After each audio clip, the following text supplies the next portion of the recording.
I'm not nervous. All right. Well, we're back with another insider interview. Hello, patrons and friends and followers. Jeremy Peters is here today to talk about one of these lyric collections from Lenten Practice. Jeremy, thanks for doing this. Hey, Carl, I'm excited about this. Thanks for letting me part of the project. My favorite part getting ready for today was that I sent Jeremy some lyrics, and in true slam poetry style, when you have some thoughts about somebody else's poems or words, you write a poem about it. And so, not one, but two new poems arising from this friend of mine. Uh, and I really appreciate that already. And I hope that you'll read some of them as we go. Yeah, I'd be interested in it. This sparked some stuff for me. You kind of struck one of my theological nerves with your themes in this piece. Oh, okay. Well, I was doing I forget how I happened upon it, but Isaiah 45, I was reading through, and in this section, starting kind of verse 9, really kind of started to pique my interest. And so, why don't I read a little bit of it, and then we can talk about the lyrics that came from it. So it says, "Woe to you who strive with your maker, earthen vessels with the potter. Does the clay say to the one who fashions it, 'What are you making?' Or, 'Your work has no handles.' Woe to anyone who says to the father, 'What are you begetting?' Or to a woman, 'With what are you in labor?' Thus says the Lord, the Holy One of Israel, and its Maker, 'Will you question me about my children or command me concerning the work of my hands? I made the earth.'" That's how I would read it on a Sunday morning. I made it. I Were made the earth. were you in the room for the delivery of your son? Were you there like at the side of the bed? I was not. I was not. Right, right, okay. Well, I mean that's such a strong image. The Yeah. sort of the I mean that's not a good moment for asking questions. Like that's not a moment when you want to say, "Hey, what you up to? How you Yeah. What's doing?" going on down there? I remember I was there for the birth of my kids, and it was sort of a keep your mouth shut, stand here, hold my hand kind of a situation. Yeah. Questions were not really invited in that environment. You were definitely sort of off to the side of the things that were happening. I mean I really I did a little bit of digging just to find out like what on earth is going on in this passage, Oh yeah. because I will tell you that this is a theme that that comes up an awful lot in Bible studies that I teach, and in conversations I have in the church. The theme of asking questions of God, and Yeah. it's something that in my experience, like our Jewish friends tend to be really very comfortable with, but Christians not so much. We are not people who make querying God a big part of our spirituality. I mean, we tend to think that there's something sort of impious about it, that it's not our place to question God, right? But Yeah. we have all of these great stories in Scripture of people getting into arguments with God and picking fights with God, and sometimes even getting sort of a leg up on God in those arguments. So my favorite go-to examples, right, are there's this moment when Abraham, God says, "I'm going to destroy Sodom," and Abraham says, "Really? What if there are 50 righteous people in the city? You're going to destroy 50 righteous people along with the wicked?" And I guess it's okay if there are 50, then I'll let them slide. And Abraham says, "Well, 40 is not too different from 50, really." And Abraham haggles God all the way down to 10. If there are 10 righteous people, then I won't destroy the city, right? And so we see like Abraham feels like he can negotiate with God, and Mm. he can bargain with God. Moses does something similar, right? When the people have made the golden calf at the bottom of the mountain, and Moses comes back up the mountain, and he's so mad, and God says, "You know what, Moses? Let's wipe them out, and we'll just start over. It'll be God and Moses, like you and me. We'll go to the promised land together." And Moses says, "Well, yeah, that's not a great idea. I mean, what are the Egyptians going to say? What are people going to say about the God who leads people out of slavery only to massacre them in the wilderness?" And God says, "Okay, Moses, Oh. I'm not going to destroy the people. Yeah, you made a good point. Right, and then in the New Testament, right, we see, like, particularly, I love the story of the Canaanite woman who comes to Jesus looking for Yeah. healing for her daughter, and Jesus, it seems to intend to send her packing. He says, "No, I'm here to feed the children, not the dogs." And the woman pushes back, and she says, "Even the dogs eat the crumbs that fall from the table." And Jesus says, "Oh, yeah, no, you good point. Yeah, you got faith. I recognize that. Your daughter is healed." Right, so arguing with God and pushing back against God seems to be a really big part of a scriptural spirituality, in the Old and the New Testament. But as Christians, we're not too terribly comfortable with it, and we tend to gravitate more towards passages like this Isaiah 45 passage. Or in Job, there's a very similar passage where Job has been complaining against God for the entire book, and finally God shows up and says, "Listen, where were you when I made the heavens and the earth, and where were you when I created all of the animals, and where were you?" And so God sort of puts the kibosh on the questioning that Job has been doing, and so there are passages in Scripture when God seems to be less open to questioning. This is one of those passages, right? And so did you dig into the context of this Isaiah 45 passage and find out, like, what it was that God was tired of people asking about? No, did you? Oh, right. Yeah. So if you back up a few verses, this is Sweet. fascinating, right? So Isaiah is a prophet during the time of the captivity of the people in Babylon, right? So the leaders of Judea have been taken captive and marched off to Babylon, and they're suffering in captivity, right? And God finally sends a message through the prophets. All right, I'm going to set you free. The time of the Babylonians is coming to an end. Here's how I'm going to do it. There's this guy named Cyrus, and he's got this Persian empire, and I'm going to use Cyrus to conquer the Babylonians, and Cyrus is going to be the means of your deliverance. And apparently there was like a real pushback against that, and people said, "Cyrus, like, you're going to use Cyrus he's a heathen. He's not a very nice person. He's the bad guy in the movie 300, right? I mean, Cyrus is." Oh yeah.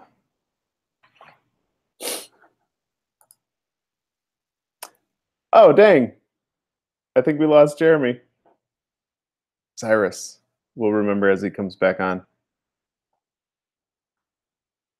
Let me send him an invite one more time.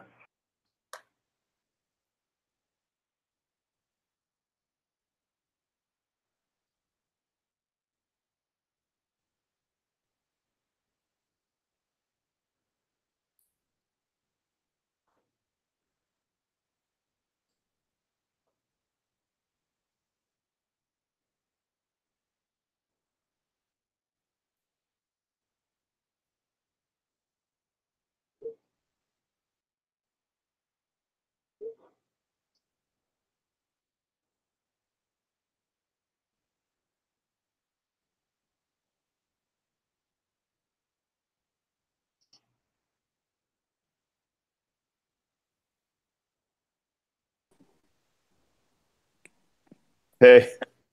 Hey, all right, there you are. Right, The so the internet call is got like dropped, so here we are again. Cyrus. Right. So you want to pick up where we left off there, where we got Yeah, I'll just lost? edit it out.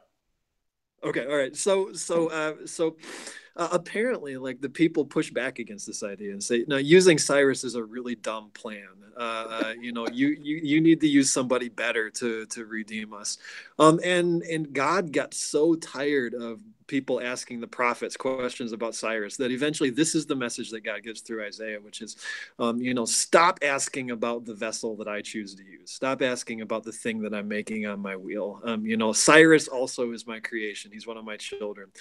Stop asking about him, right? And so that seems to be the thing that God is pushing back against, which is the people asking, how could you possibly use this person? Why would you involve this person in your plan? Now, the thing that makes this really fascinating right now is that there's this whole thing going on where we have, like, this political moment in America where the Cyrus story is suddenly very much on people's minds and in conversation.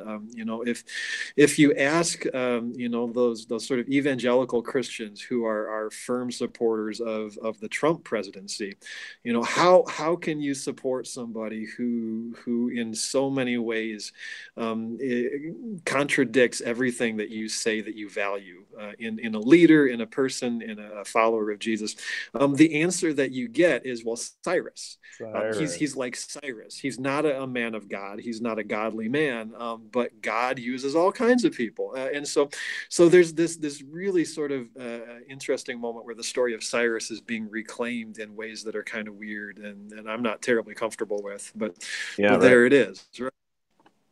So that's what's going on in this passage. God's fed up with the people picking who God chooses to use as a servant. And not just playing with images of I'm the potter clay, but also the kind of building on the honor your father and mother. Like, would you question a mother when she's giving birth? Right. Yeah, right. And that's what's uncomfortable about this passage is sort of the God putting the foot down and saying, because I'm your dad, just stop, because I said so, this is the way it's going to be. Right. So there is this tension in the scripture between the God who invites questions and sort of encourages people to push back. And these moments when God just sort of says, not enough. I'm done. I'm done answering your questions. Stop it. Remember who you are. Remember where you fit in the grand scheme of things, right? And for those of us who have a more sort of questioning and curious spirituality, and think of God as somebody with whom there can be push and pull and give and take, the idea of a God who puts the foot down and says no more questions, that's uncomfortable. I think that's part of what we're pushing back against in your verses in your piece. Absolutely. And when I read it first, I thought, oh no, at every Bible study that I do or pub theology, I'm always saying, we really need to ask a lot more questions. And so when I read this one, I thought, well, what if I adopted the voice of someone who was going to ask anyways, taking kind of it's this straw man questioning that's presented in the actual scripture, right? Would you say this, right? Yeah. And then just actually saying that in the lyrics that I wrote. Yeah. Okay. That's helpful. Right. So, are you going to read your piece, or is it something? Yeah, it's pretty short. So why don't I do that, since you might read some? I'm also going to print. I'll have the lyrics below. So if you're wanting to follow along. Oh, I've got it in front of me. Check out the lyrics in the phone. I came to play. Yeah. All right. Nice. Yeah, let me read those out, and then so I titled it Quarius, and these are the lyrics that I wrote. What are you making there on your wheel? I don't see any handles, deaf vessel. The chaos of this room, what a birth. I'm searching for a labor lost. If I strive with you, will we lose each other in the ruse, a child gone? Out of the void you pulled eternity, and from my asking mind some form. So drop your wooden idols, query here, meet us in the questions after all. Is Quarius, is that a word, or did you make that up? Oh, it's very possible that I made it up. I like it, right? Because you've taken the word query, which means simply a question, right? But you've sort of smashed it into querulous, which is a word that means argumentative, right? And so there's this sort of ambiguity about whether you're simply asking questions or if you're picking a fight with God. That's kind of the place I wanted to be. It's probably a happy accident. Good. Okay, I was kind of hoping that was what you were doing. So one of the things that I think is really, really interesting about this, and I've been thinking about this for the few days I've had this in front of me, is sort of the difference between writing songs and writing like poetry. I've not done songwriting. My writing experience has been sort of poetry, and one of the things that I think your piece really brought out for me is the fact that you can be a lot more ambiguous in songwriting than in poetry, right? So in poetry, you've got sort of like if you're doing a spoken word a piece, you've got 3 minutes to communicate something with people, and the thing you don't want after those 3 minutes is for you to sit down and people go like, "What was that about? Huh? I didn't get it. It went over my head." Right? Like you got to be really clear about what it is that you're saying. Whereas with a song, it's okay for people to get through it the first time through and go, "What? There were some really interesting images there that I want to come back to, but I'm not really sure how it all fits together." And the thing about a song is that you'll listen to it over and over and over again, and you'll keep finding new meaning and ways of connecting the images and new possibilities for what the message means. And so I think it's okay for songs to be to be ambiguous in ways that poetry maybe can't be as much. And I was thinking about some examples from like back when you and I were in college of songs that really sort of capitalized on that ambiguity. Oh yeah, you got some good examples. Forced people. Yeah, right. So do you remember like the Verve and the song Freshman? The Yeah. Freshman, right? Which was like, it had some really vivid images like stop a baby's breath in a shoe full of rice, but nobody ever actually knew what was happening in that song. And you listen to it over and over and over again, trying to figure, like, what is this song even about?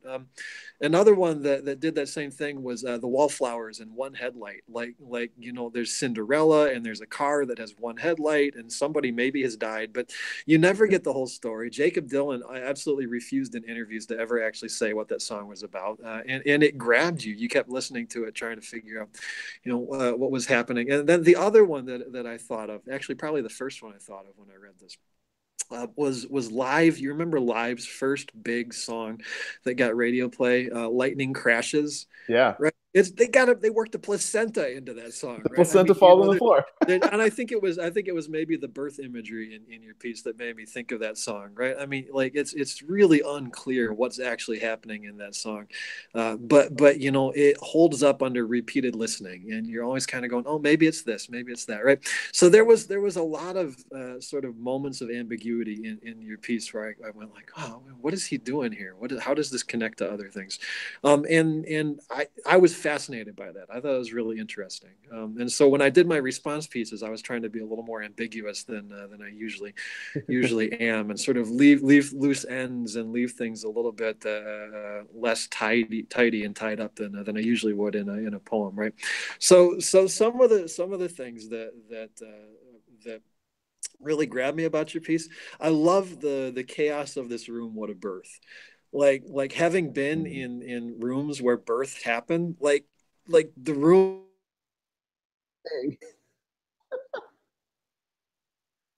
Oh man.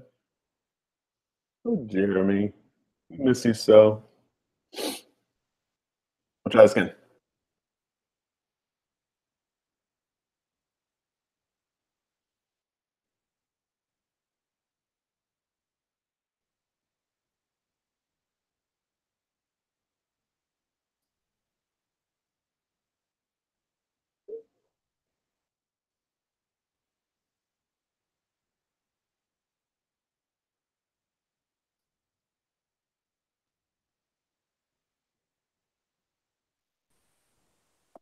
Hey man. Hey, all right, yeah, that might be like our Wi-Fi here at the church too that I'm using. I don't Oh know what yeah, okay. That's fine. We'll take that's them as about. edit points. The chaos? Right. Okay. Yeah. So one of the images that really I thought was powerful and interesting was the chaos of this room. What a birth! You know, there's this thing that happens when a birth happens. The room, you know, when somebody gives birth in a hospital room, there will be, you know, like a dozen people, nurses, doctors, anesthesiologists, you know, husbands potentially who come in and out of that room at various points and leave their mark on the room. And then, you know, birthing itself, like without going into details, is kind of a messy sort of experience. And so by the end of the process, like the room really has like a chaos has happened in the room. And I love that, you know, you evoked a lot of memories for me just with the chaos of this room. What a birth. And I think that's really true to the scripture that you were playing with, which is the idea that, you know, creating something new or doing something significant in this world often involves an element of chaos and making a mess. And it raises questions. You know, somebody looking at it afterwards was, what on earth happened here? You know, so I love that. I thought that was a really strong couple lines. And just to say also, I wasn't in the room because there were complications with my wife Anna, with Anna's anesthesia. And so when I was all dressed up to ready to go in with the gown and everything, because she was going to have C-section, I was going to be standing next to her. There was a woman inside the window going, no, like that. So I'm walking in and they usher me back. I just assumed that you were like a jerk who had better things to do. But, yeah, I was smoking a cigar in the waiting room. Yeah. Yeah, no, it was really scary. And in fact, I hadn't thought, I don't know if that was really present in the forefront of my mind while I was watching that. But as I look at the line of labor lost, that's almost a description of what we felt like. Cause we were ready to do natural birth in the center with all the, you know, the music and hot tubs and stuff, but Oh, couldn't. Yeah, it didn't go according to plan. yeah, Okay. All right. Oh, yeah. Well, and that's how birth works, right? You have a plan, that's right? right. And then, Yeah, yeah, and what is that? You have a plan until you spot the enemy, and then all your plans go kaput, right? Well, yeah, how about okay? That's helpful. I was wondering about that labor lost line, and that was another one of those moments. That was a moment of ambiguity that I really like. I like that. I want to leave that ambiguity there just because you know, it raises a fun question and evokes a story that we can construct in our minds and kind of play with. mm, I like that stanza in particular. Really grabbed me. You know, the pottery imagery is always going to be strong. My only thing with the pottery imagery is that like it's been done, right? I mean, you know, yeah. Jars of Clay made an entire career out of the idea, you know, pottery is a thing that God does. And so you know, I like that wasn't, I guess I don't think that was as interesting to me as the birth imagery.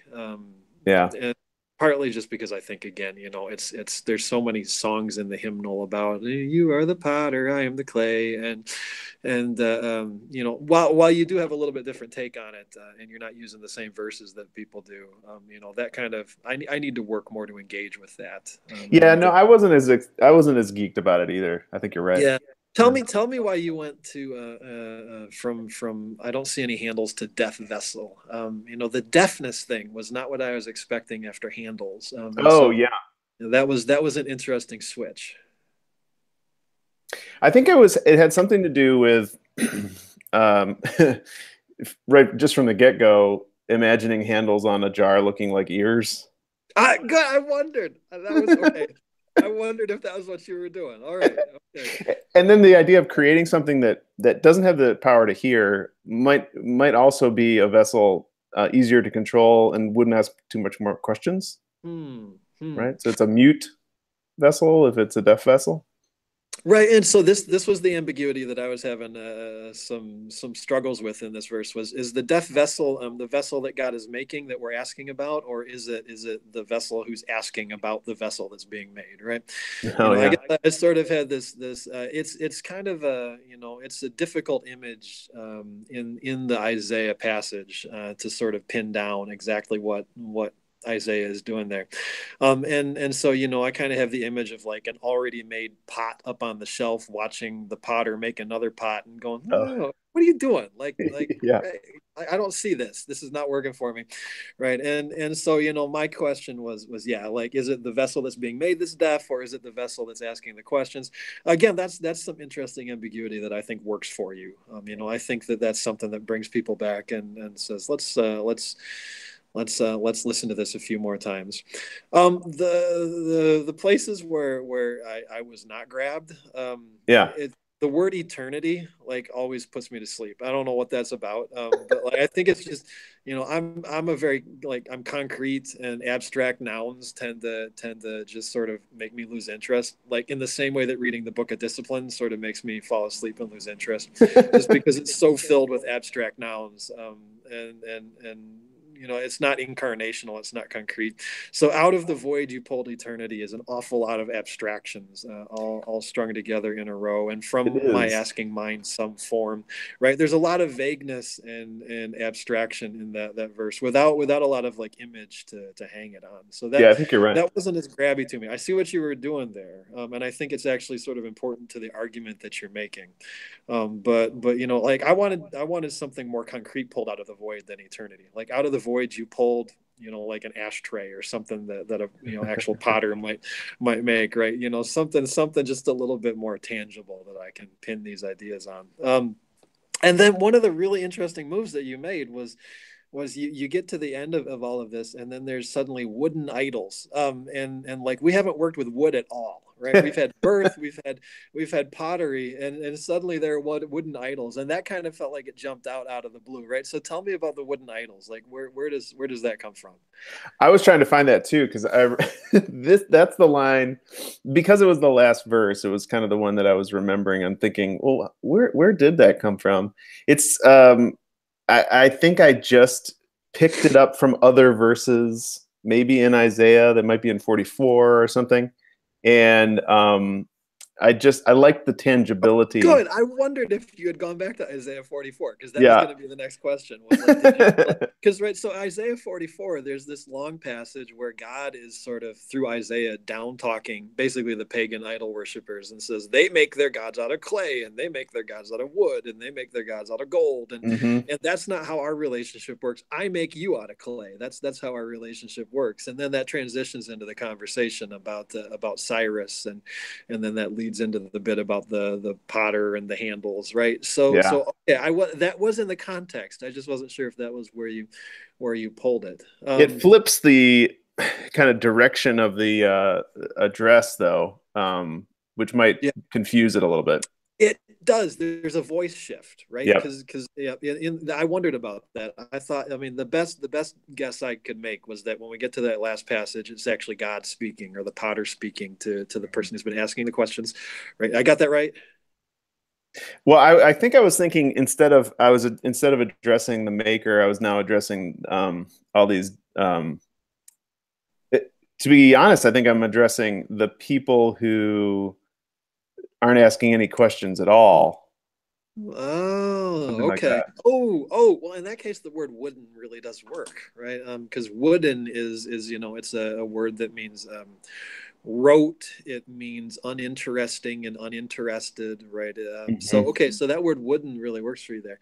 I think the thing I don't know. I think the reason that I had questions about wooden, other than that it kind of seemed to come out of the blue, was like dropping wooden idols is not nearly as interesting as dropping clay idols, right? That's true. When you drop ceramics, it makes a much bigger noise and a more interesting effect happens. Where wooden idols just kind of go thunk, right? You can That's just pick true. them up again, right? So okay, so all right, that's yeah. Also, I also abandoned the I language, which might help that Yeah, last. it goes to us, right? Meet us Yeah. in the questions, which okay, Hmm. so that's an invitation to I mean, I now thinking of that from the perspective of somebody who like leads pub theology, Bible studies, meet us in the questions sounds like something that you would put on your flyers and pamphlets. That's true. You're promoting your studies. So okay, that makes sense. I wasn't sure where that us came from and who was speaking there. All right. Okay. Yeah. Yeah. Anything that you're really proud of in this that I'm missing or that we haven't touched on? I mean, there's a couple whole verses here that we haven't even gone into. Oh no. I think overall, yeah, that's your your what you're noticing, both you know positive and negative, are helping clarify the direction. It seems like um, that I was trying to go. It's nice to have a draft and then to have some input, like this, because you Yeah. can better know how to get there. Can you tell people about the poems that you wrote? Yeah. So like I said, this whole prompt really sparked some interesting reflection for me. And like I said, this thing about a spirituality that asks questions is something that I put a lot of thought into and often will refer to in Bible study, right? And so Carl's piece evoked a couple of images that I played with. And actually, what I tried to do is something that I've never done before, which is to try to write some verses as though I were writing a song, right? Something that was going to be set to music, something that people could come back to over and over again, and so something that had just sort of an air of ambiguity, right? So the first piece that came out of this in response, what I did was I started with the meter that Carl is using, which is an interesting sort of a 6-3 I think is what I decided your meter was there, Yeah. and started writing in that meter just to see what would happen. And an image came out of that, and actually at a certain point it really breaks with that meter. And I don't know if this were a song, I guess that would be like the bridge.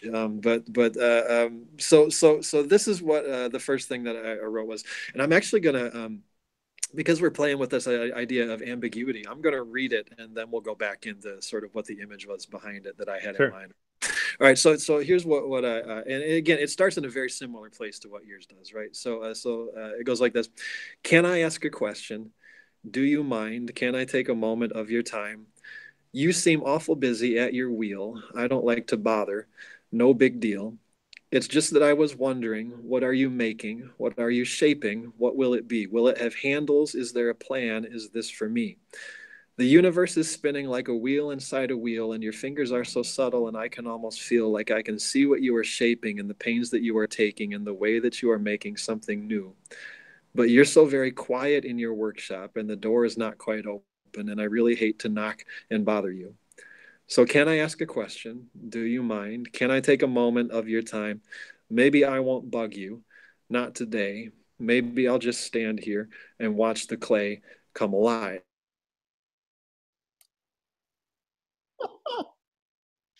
Well, that was kind of good timing, I guess.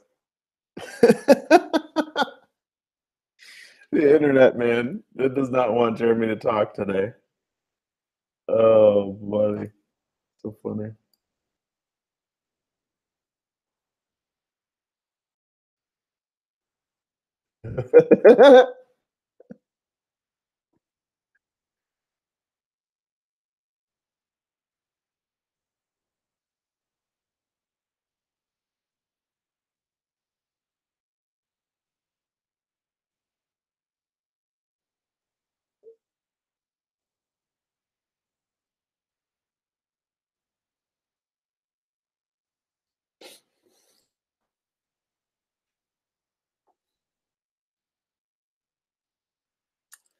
I like Jeremy's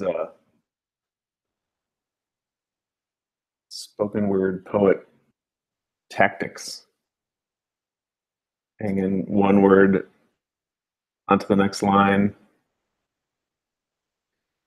etc.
Here we go. Here we go. Here we go.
Oh, Jeremy, Reverend Peters.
Hey, Hey, that turned out to be a lot harder on my laptop than I thought it was going to be.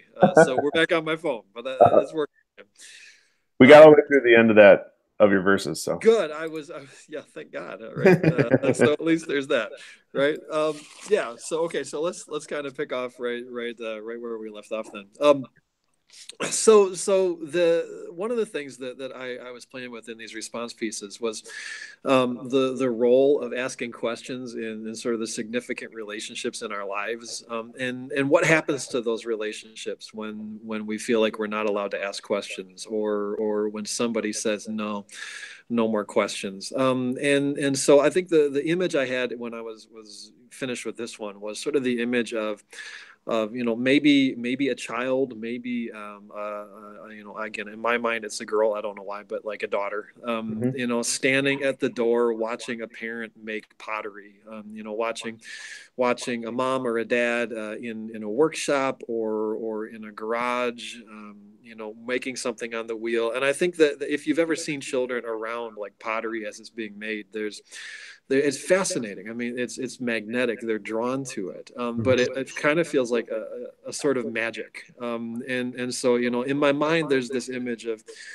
the girl who's watching this thing being created and feeling like if she pushes her head into the workshop, if she asks a question, that's going to break the spell. That's going to ruin the magic in some way. That's going to distract the potter and throw things off, right? And so there's this sort of duality between the desire to ask the question and the hesitancy, the feeling of I'm not really sure I'm allowed to, though. I'm not really sure that I'm supposed to intrude upon this process.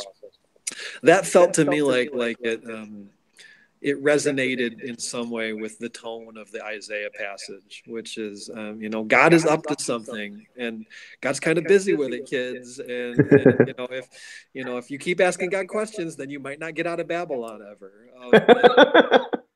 So that was my first exploration. And again, yeah, it was fun to write that as though it were going to be sort of put to music. And so I didn't feel the need to make some of those images as concrete as I might have if it were actually a poem, and Oh yeah, sure. did some different things with sort of the meter and the rhythm and the if I were writing that to do it at a spoken word event, it would be a very different piece. But was trying to hear a sort of music in my head as I was writing that, right? So the second piece that I gave birth to out of this sort of inspiration that you gave us was and in this one, I will say actually I've been listening to a lot of Paul Simon lately because I've got tickets for Paul Simon's at Clarkston this summer, and so I'm brushing up on my Paul Simon.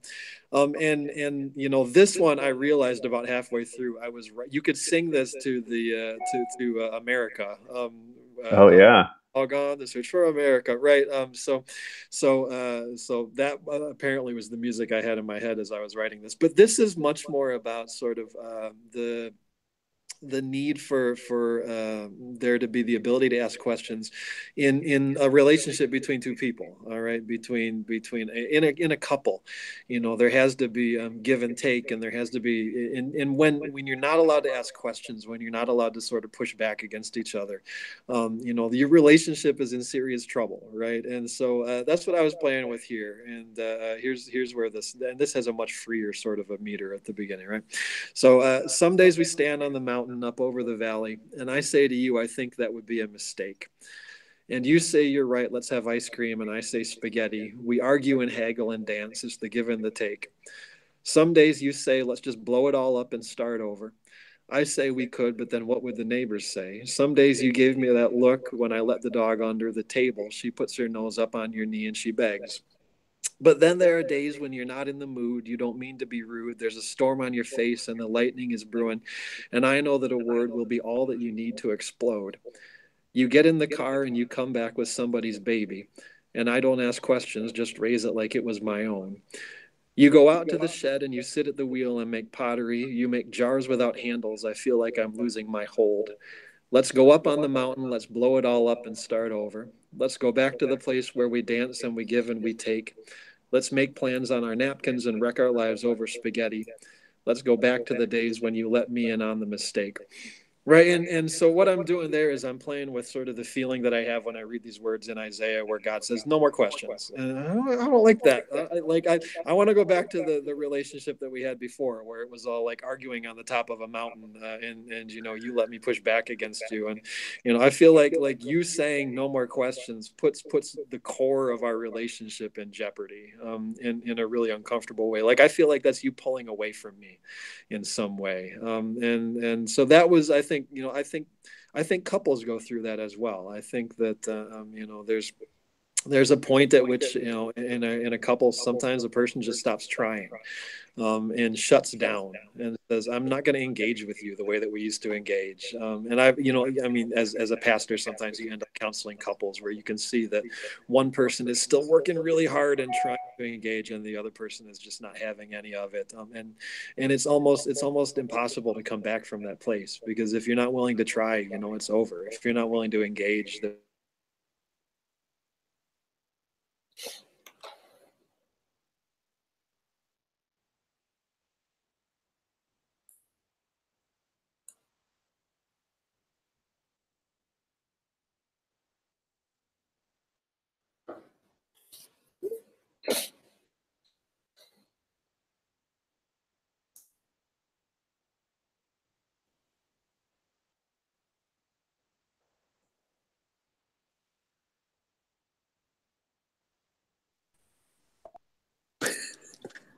all Said right, the man, word we're gonna wrap over. this thing up. We're gonna do it. We're gonna get done. Right. So I was saying, if one person in a couple decides that they're done, that they're not going to engage anymore, there's almost nothing the other person can do to bring it back. Yeah, there's almost, if it's Yeah. ongoing tough questions like, why are you asking me that question, or um, haven't you thought about this or something, there's still engagement there. But if the response is no more questions, Yeah. then it, Yeah. it blocks the relationship. Well, and one of the things that I think is really remarkable about the God of the Bible that we don't often recognize is just how often God allows for give and take, and just how often God says, "Yeah, okay, we'll compromise on that." And it starts all the way back in the Garden of Eden when, like, Adam and Eve make themselves these ridiculous fig leaf garments because they're trying to hide from God because they know that they've done wrong. And God says, "No, if you need clothes, I'll make you better clothes." And then you get Cain, right? Cain kills his brother Abel, and God says, "Listen, you did bad, but I know you're afraid of what people." So He gives him a mark to protect himself, right?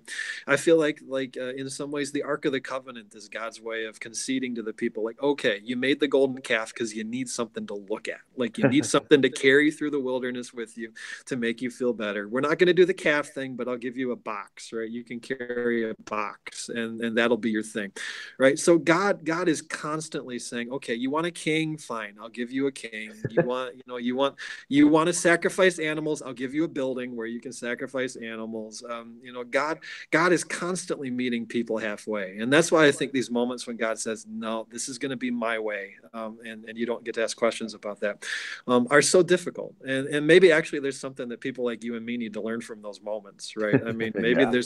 there's a part of our spirituality that we're missing, that actually there are moments when a parent needs to say, no, just because I said so is the correct answer right now, and that's as much as you need to know.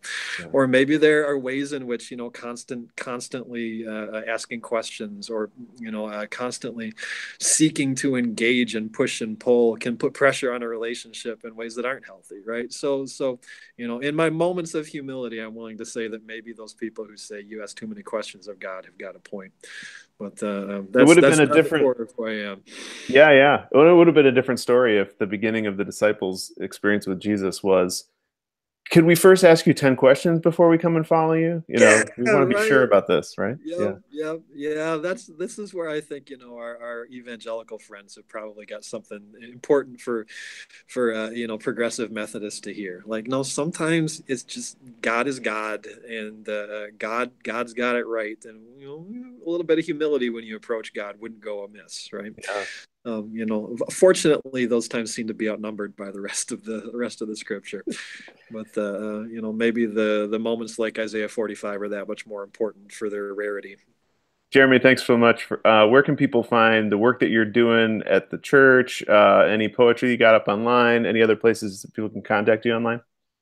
Well, I'm on Facebook, and most of the things that I write get put up on Facebook eventually. I just YouTubed, right? I just YouTubed my first poem last week. I learned how to upload videos, so like I'm really getting on board with like 2005 now. Only about 15 years behind where everybody else is. And so yep, you can find me on YouTube, you can find me on Facebook. And again, the thing that I'll say always is I'm a pastor in Flint, and we're going through a water crisis. It's not over. Things are getting really intense again right now as the supply of water has been cut off from the state, and so there's sort of an atmosphere of panic. And so, anything that people can do for Flint, any donations they want to make to, particularly the work the United Methodist Church is doing in Flint, are very much welcome right now because we're still in the middle of it, and the church is not going anywhere. We're going to keep responding. We'll put a link where people can contribute to the conference Right. Flint crisis. Is that right? Yep, absolutely. Yep, All right. appreciate it. Thanks, Jeremy. Appreciate it. Thank you, Carl. Later, Take man. care. Bye. Goodbye.